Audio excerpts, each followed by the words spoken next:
बकिया video देखने से पहले वीडियो को लाइक करें, चैनल को सब्सक्राइब करें और बेल आइकन पर क्लिक करें। शुक्रिया। तो हज़रत आज भी एक इस किस्म का एक सवाल है जिसमें हदीस मुबारका की रोशनी में वो है सवाल कि हदीस मुबारका में आता है कि हुजूर पाक सल्लल्लाहु अलैहि वसल्लम ने फरमाया कि अक्सर अहले जन्नत जो हैं वो भोले भाले और सीधे लोग होंगे।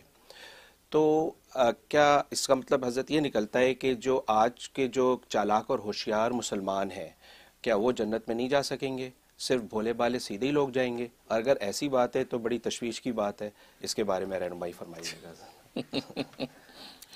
आपने भी अच्छा नुक्ता उठाया, लेकिन इसमें भी नबी पाक सल्लल्लाहु अलैहि वसल्लम अक्सर फरमाया अक्सर अहले जन्नत भोले भाले होंगे। थोड़े बहुत चलाक भी चले जाने तो केड़ा इसके खिलाफ है। थोड़े बहुत चलाक भी अगर जन्नत में चले जाएंगे तो इस हदीस के खिलाफ नहीं है। ठीक है, कुल तो नहीं कहा ना कि सारे अहले जन्नत भोले भाले होंगे, अक्सर भोले भाले होंगे, बाकी कुछ चलाक मुसलमान वो भी जन्नत में चले जाएंगे, तो वो हदीस के खिलाफ नहीं है। तो लिहाजा चलाकों का दाखिला बंद नहीं है, जा सकते हैं। और दूसरी बात यह कि ये देखना है कि इसका मतलब क्या है। इस पर मुझे वाकई याद आया, हमारे अकाबरीन उलमा देवबंद में से बुज़ुर्ग गुजरे हैं, इमामुल मुतकल्लिमीन हज़रत मौलाना मोहम्मद इदरीस कांदलवी रहमतुल्लाह अलैह। ये जामिया अशरफिया लाहौर के शेखुल हदीस भी थे और दारुल देवबंद इंडिया के जो है वहाँ भी जो है वो मुदर्रिस और उस्तादुल हदीस थे। बल्कि मेरे वालिद साहब रहमतुल्लाह अलैह मुहद्दिसुल असर हज़रत मौलाना मुफ्ती नियाज़ मोहम्मद खुतनी बुखारी रहीमुल्लाह ताला के उस्ताद भी हैं। बड़ा इल्म व फजल उन पर था।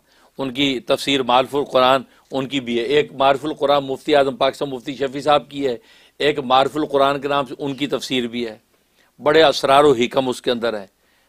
उनकी किताबें, उनकी सीरत मुस्तफ़ा उनकी किताब है, सीरत मुस्तफ़ा सल्लल्लाहु अलैहि वसल्लम। ये उर्दू में है, इल्म मार्फत का मुरक्का है।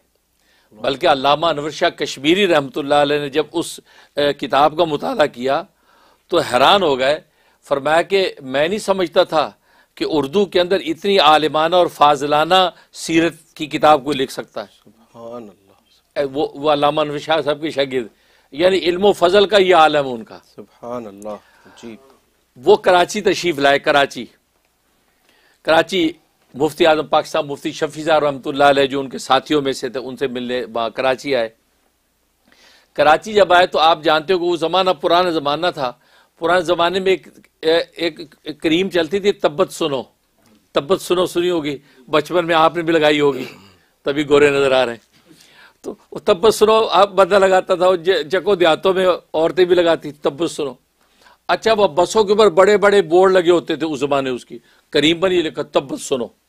ये तो मुफ्ती मौलाना इदरीस साहब कांदलवी रहमतुल्लाह अलैह वो उनको जो है जब गाड़ी में लेके गए तो वो गुजरते जहाँ तो वो लिखा हुआ देखते बस के ऊपर कि तब्बत सुनो, बड़ा सारा, एक जगह, दो जगह, तीन जगह, हर दूसरी तीसरी बस के ऊपर लिखा हुआ है। तो जब दारुल कुरंगी जो मौलाना तकी उस्मानी साहब रहमतुल्लाह दामद बरकातुहुल आलिया होते हैं वहाँ, तो जब दारुल कुरंगी वापस आए तो मुफ्ती शफी साहब रहमतुल्लाह जो उनके साथी थे उनसे कहने लगे कि ये कराची में क्या मामला है, हर आदमी कहता है कि तब्बत यदा सुनो, कुल हुवल्लाह सुनो, कोई भी नहीं लिखता।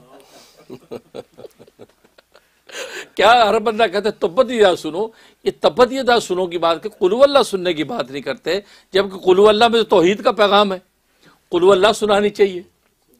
तो मुफ्ती जब हंसने लग गए, फरमाया हजरत ये वो सूरत तब्बत यदा नहीं है। क्या मियाँ क्या है? फरमाया कि ये एक करीम होती है वो लगाते हैं, ये उसकी मशहूरी है कि तब्बत सुनो, ये वो सूरत तब्बत यदा नहीं है। अब इधर भोलपन का ये आलम है, दुनिया की चीज़ों की खबर ही नहीं है कि वो हैरान हो रहा है कि तब्बत यदा सुनो सुनाते, कुल हुवल्लाह की बात ही कोई नहीं करता। इन्हीं की बात है जो मेरे वालिद साहब रहमतुल्लाह ने सुनाई। कहते एक मरतबा हजरत बैठे हैं कि वालिद साहब भावलनगर में होते थे, ये लाहौर में होते थे, तो वालिद साहब कभी उनके पास जामिया शरीफ में मुलाकात के लिए चले जाते थे। क्योंकि वालिद साहब भी बड़ी इल्मी शख्सियत थे और वालिद साहब की आलिमाना शान की ये उस्ताद थे, लेकिन बड़ी कदर करते थे वालिद साहब की और इल्मी गुफ्तगू करते थे, बड़े उनके नज़ायर। तो बैठे हैं तो एक बच्चा आया उनके पास, कुछ कान में कहा उसने, तो उन्होंने निकाल के दे दिए, 2-2.5 रुपए दे दिए, चला गया। तो हज़रत के साथ कुछ जो है वो ताजिर किस्म के लोग थे, हज़रत मुरीद बैठे थे। तो चला गया।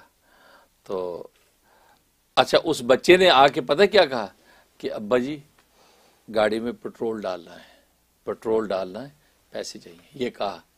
तो उन्होंने जेब से 2-2.5 रुपए निकाले, चला गया।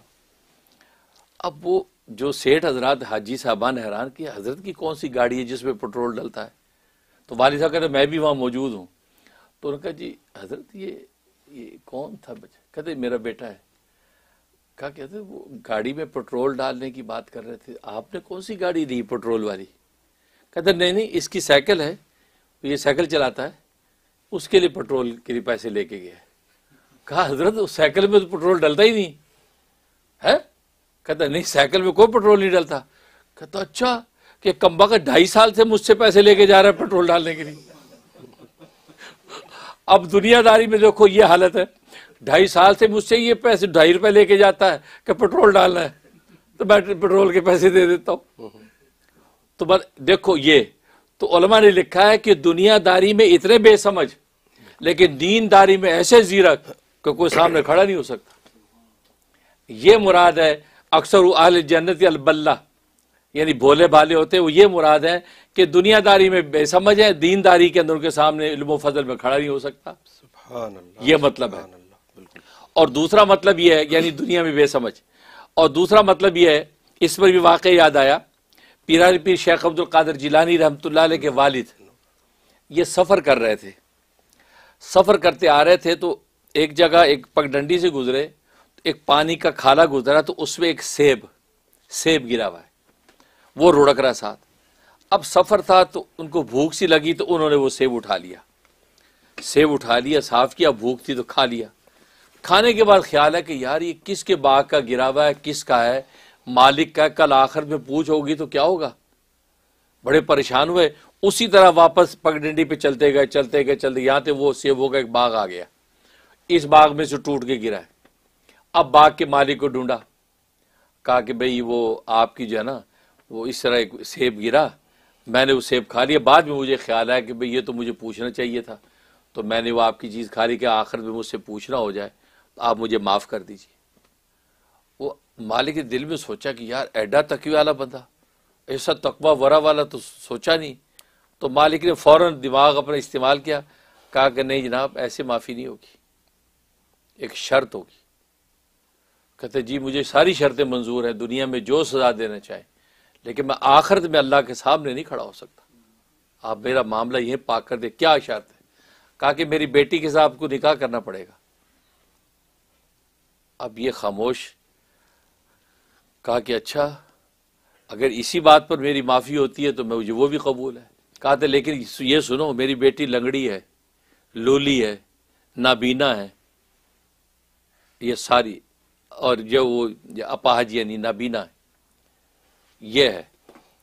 अब ये चूंकि हामी भर चुके हैं, परेशान हो रहे हैं कि यार अगर मैं ये ना किया तो आखिरत में पूछो बंदा माफ़ नहीं कर रहा, तो कहते ठीक है मुझे मंजूर है, क्योंकि इतना तकवा वरा वाला आदमी देखा तो उसने सोचा मैं अपनी बेटी का कुछ और क्यों ना बनाऊं, दामाद क्यों ना बनाऊं। शादी हो गई, तारीख में ये वाक़या लिखा है, निकाह हो गया। तो जब ये शब ज़ुवाब में अंदर गए हैं तो आगे देखो तो हसीनो जमील एक लड़की बैठी है, हुस्न जमाल का मुरक्का। तो ये एक दफ़ा घबरा के बाहर आ गए कि ये मैं शायद गलत कमरे में आ गया हूँ। वो मुझे तो कहा था वो अंधी है, लंगड़ी है, लूली है और गूंगी है, ये चारों मर्ज उसके अंदर, तो ये मैं कहाँ आ गई।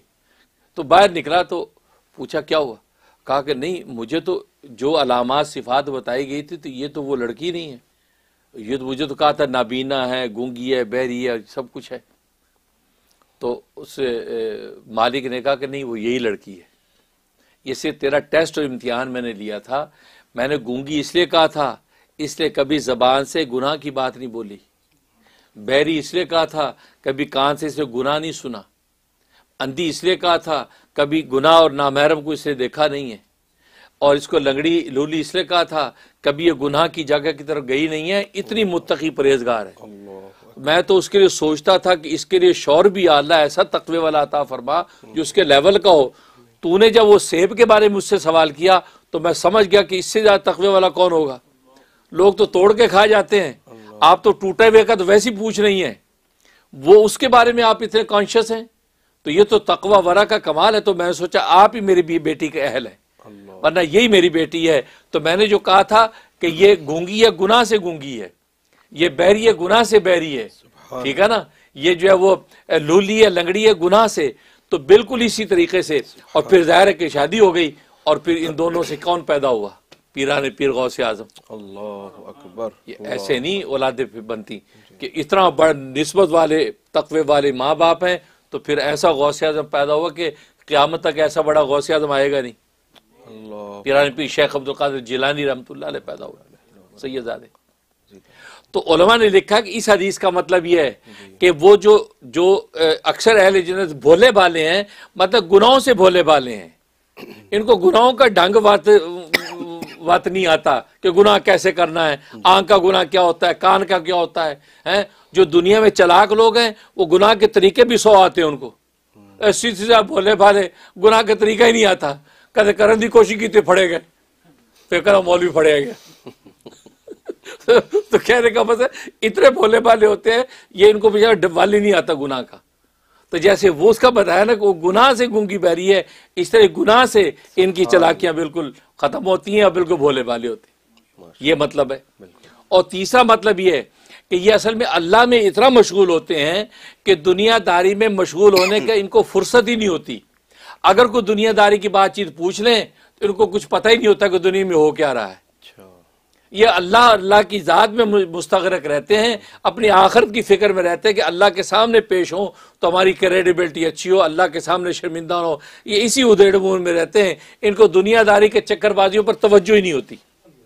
ये वो फरमाया अक्सर अहल जन्नत अल बल्ला, ये बहकी की हदीस है, इसलिए फरमाया कि ये इस तरीके से गुनाहों से बोले भाले हैं। ठीक। और अलबत्ता ये बात कि जो अंबिया इकराम अलैहिस्सलाम है वो तो ज़ीरा को ज़हीन होते हैं, उस पर उलमा ने लिखा है कि असल में जिनसे अल्लाह ने उम्मतों की सरदारी का काम लेना होता है, वो लीड करते हैं उम्मतों की इस्लाह और इरशाद करते हैं। अल्लाह उनको एक ख़ास किस्म की जहानत और फतानत जैसे नबियों की दी कि नबी भोले भाले नहीं होते, नबियों से ज़्यादा ज़ीरो कोई नहीं होता, क्योंकि उन्होंने पूरी एक उम्मत को लेकर चलना होता है। उनकी शान तो वो होती है जो हज़रत उमर रज़ी अल्लाह तआला के बारे में किसी शख्स ने कहा था कि हज़रत उमर वो शख्सियत है जो ना किसी को धोखा देते हैं ना किसी से धोखा खाते हैं। फरमाया कि जो सरदारी का मनसब हो, जो किसी को लीड कर रहा हो, वो इस शान का होना चाहिए कि ना किसी को धोखा दे ना किसी से धोखा खाए। लिहाजा हज़रत उमर की यही शान थी। तो अंबिया कराम को अल्लाह वो सियादत चुके देते हैं, लिहाजा अंबिया के अंदर जो जहानत ज़ीरकी होती है वो ज़ीरकी को कोई नहीं पहुंच सकता। लेकिन फिर अंबिया के वारसीन में से भी जिनको अल्लाह तबारक व तआला ने सियादत देनी होती है और क़यादत देनी होती है उम्मतों की, तो अल्लाह उन वर्सा अंबिया को भी इसी तरह की जहानत फ़तह अता करते हैं और फिर वो लीड करते हैं लोगों को, फिर अपनी जो स्ट्रैटेजी हिकमत अमली के साथ मंजिलों पर पहुँचाते हैं। लेकिन आम तौर पर अक्सर जो अहले जन्नत जो है वो भोले भाले होते हैं, क्योंकि जैसे मैंने बताया बस आखिरत के काम में लगे, दुनियादारी से उनको कोई मतलब नहीं होता। ये मतलब इसे। सुभान अल्लाह, बहुत शुक्रिया हज़रत, बहुत शुक्रिया, बड़ी खूबसूरत अंदाज से आपने बड़ी गहरी बातें समझाई। अल्हम्दुलिल्लाह, जज़ाकल्लाह खैर।